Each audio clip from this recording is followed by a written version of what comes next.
दोस्तों नमस्कार।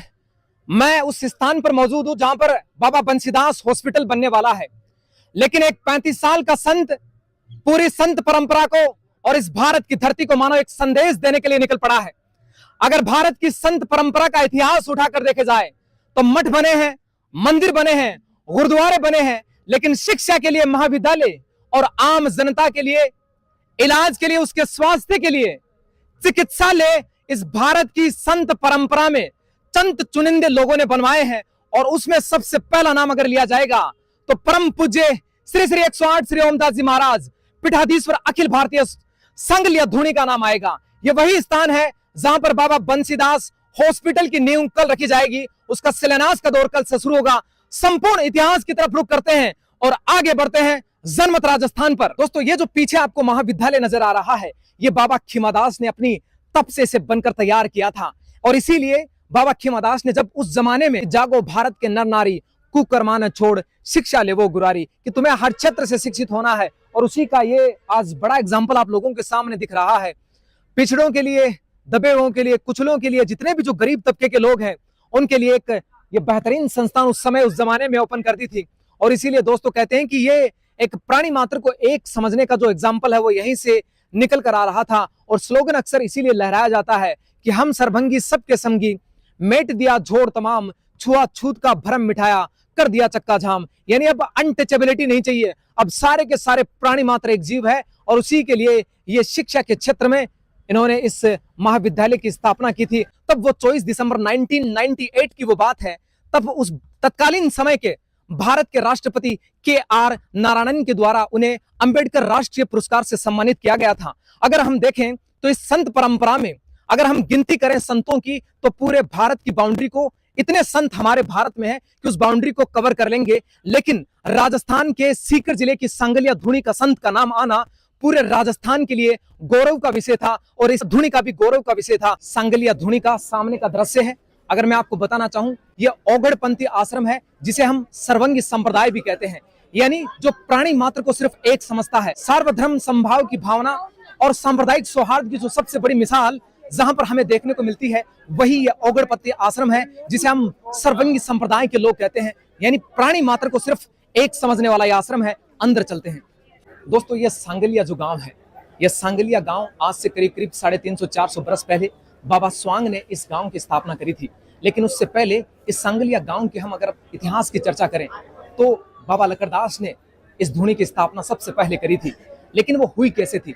दोस्तों कहते हैं कि 12 साल की उम्र में ही लकड़दास जी महाराज संतों के समागम के साथ घर को छोड़ चुके थे और धीरे धीरे चल पड़े थे आगे की तरफ। और करीब 12 वर्ष की उम्र में जब वो घर छोड़ने के बाद पंजाब का एक स्थान पड़ता है जिसका नाम है बोहर। पंजाब के उस स्थान बोहर पर जब वो पहुंचते हैं तो पंजाब पहुंचने के बाद एक साधु सन्यासी बाबा करीब करीब 35 बरस से पंगत लगाए हुए ध्यान की मुद्रा में बैठा था, तपस्या कर रहा था। तो कहते हैं कि बाबा वहां पर पास पहुंचते हैं, और जब वो पास पहुंचते हैं तो वो जो साधु संत ध्यान लगाए बैठा था वो खड़े होते हैं और अपनी आंखों को खोलते हैं। तो कहते हैं लकड़दास जी उस समय कहते हैं कि बाबा मुझे कुछ चाहिए।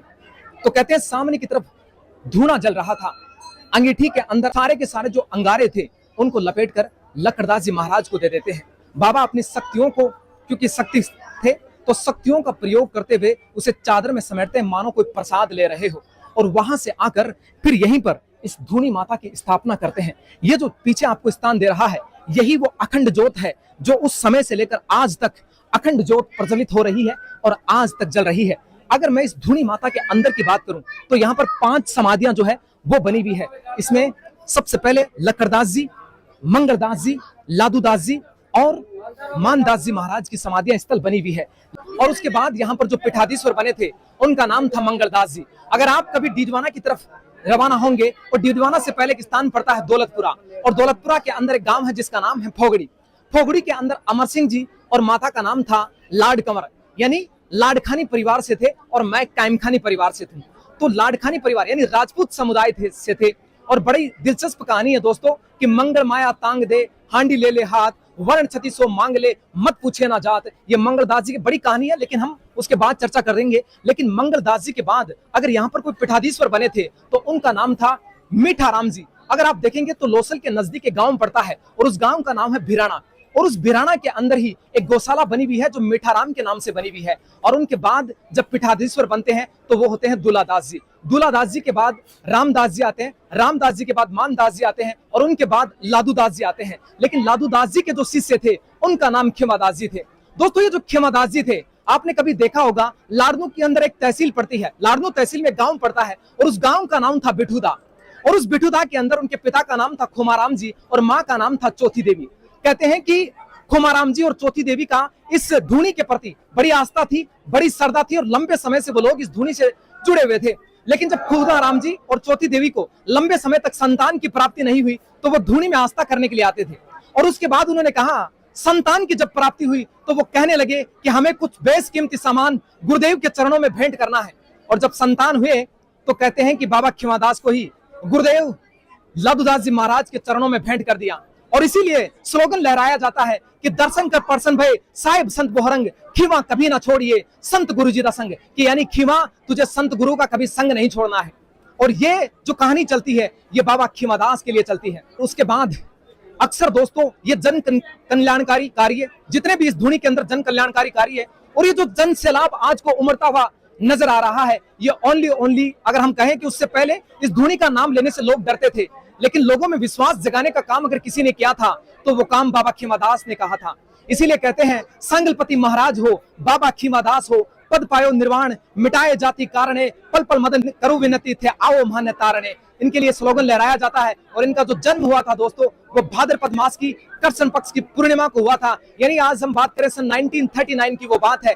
और इन खेमादास जी के बाद अगर यहाँ पर पीठाधीश्वर महाराज बने थे उनका नाम था भगत दास जी, और भगत दास जी के शिष्य बंसीदास जी बने थे, जो बंसीदास जी के नाम पे ही बाबा बंसीदास हॉस्पिटल का शिलान्यास कल होने वाला है। लेकिन उसके बाद जो पीठाधीश्वर बने थे वो 2018 की बात है और उनका नाम था श्री श्री 108 श्री ओमदास जी महाराज पीठाधीश्वर अखिल भारतीय सांगलिया धूनी, जिनके नेतृत्व में इस धूनी ने बहुत से बेहतरीन काम किए हैं, समाज के कल्याण के लिए काम किया है। सर्वधर्म संप्रदाय की भावना और सांप्रदायिक सौहार्द की सबसे बड़ी मिसाल ये बनकर तैयार हुई है और सामाजिक समरसता का सबसे बड़ा पाठ भी यहाँ पर पहुंचाया जाता है। यानी किसी भी व्यक्ति में भेदभाव नहीं है, हर एक व्यक्ति प्राणी है और उन सब के प्रति भावना ही ये धूनी लगातार इस परिचय करवाती रहती है। और अभी आपने देखा होगा हमारे पूर्व के राष्ट्रपति जगदीप धनखड़ जो हमारे झुंझुनू से किठाना गांव से बिलोंग करते हैं, वो इस धूनी के अंदर आकर गए हैं। पूर्व मुख्यमंत्री अशोक गहलोत यहाँ पर धूनी पर आकर गए हैं, वर्तमान मुख्यमंत्री भजनलाल शर्मा इस धूनी पर आकर गए हैं और न जाने कितने ही विधायक और कितने ही मंत्री इस धूनी के प्रति अपनी आस्था रखते हैं, अपनी श्रद्धा रखते हैं। यानी जब भी हम इस धूनी के प्रति अगर किसी के आदर्श लिया जाए, जय बिल्कुल, और इनके आदर्श बाबा खेमादास के आदर्श आज भी हर एक व्यक्ति के मानस पर आदर्श पटल के रूप में छा जाते हैं। मैंने ये तमाम जानकारी आप लोगों के साथ साझा करी है, लेकिन उससे पहले ओमदास जी ने जो बना रखी है बाबा खेमादास की अंदर समाधि स्थल है, उनका स्टेचू बना हुआ है। मोजीदास जी महाराज की चरण पादुकाएं अंदर बनी हुई है। थोड़ा सा मैं अंदर चलता हूं, आप लोग जनमत राजस्थान से जुड़े हुए हैं, सर्च कीजिएगा जनमत राजस्थान, आपके सामने ओपन हो जाएगा। ये उससे पहले का ये तो इसी जहां जिस स्थान पर अभी मैं खड़ा हूं, ये ओमदास जी महाराज ने यहाँ पर समाधि स्थल बना रखी है। उनमें चाहे आप देखेंगे कि यहाँ पर बंसीदास जी महाराज हो, खेमादास जी महाराज हो, मोजीदास जी महाराज जो अड़कसर धूनी जो है जिसकी स्थापना उन्होंने करी थी, उनकी चरण पादुकाएं यहाँ पर आपको देखने को मिलेगी। और ये जो जनसैलाब आज को उमड़ता हुआ दिखाई दे रहा है, ये बाबा खेमादास की 24वीं पुण्यतिथि पर आपको दिखाई दे रहा है। तमाम जनता आज यहाँ पर है। और थोड़ा सा मैं आपको दिखा देता हूँ वर्तमान पीठाधीश्वर, कैमरा घुमा दीजिए वहीं से, जो श्री श्री 108 श्री ओमदास जी महाराज अखिल भारतीय सांगलिया धूनी पीठाधीश्वर जहाँ पर विराजे हुए हैं और आम जनमानस और आम जनता मिलने के लिए हुजूम उमड़ पड़ा है। तो खेमादास जी महाराज की जय, ओमदास जी महाराज की जय, धूनी माता की जय।